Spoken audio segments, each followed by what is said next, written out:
fanjakana fehezan-dalàna sy fahaleovantena amin'ny fitsarana. Raha ny fanambarana farany nataon'ny SMM dia tany amin'ny volana oktobra 2012 tany, izay nanairana ny rehetra momba ny tontolon'ny fanjakana fehezan-dalàna. Lasa ambetondresaky ny rehetra na fikambanana io, na mpanao politika, na vondrokely samihafa ny momba izany hoe tany tan-dalàna izany tato ato.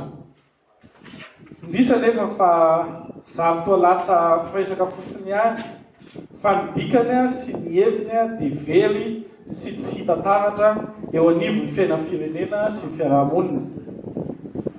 Ny atrikasam-pirenena momba ny tany tan-dalàna sy ny fahaleovantena ny fitsarana, izay nataon'ny mpitsara sy ny syndika tamin'ny volana oktobra 2012 tao farany reny nisy favoazana tato anivon'ny fitsarana reny sy ny atrikasa momba izany ihany izay efa natao tany amin'ny panorama dia tsapa-mafy fa toa antso anefitra ihany satria tsy nisy mpanohina.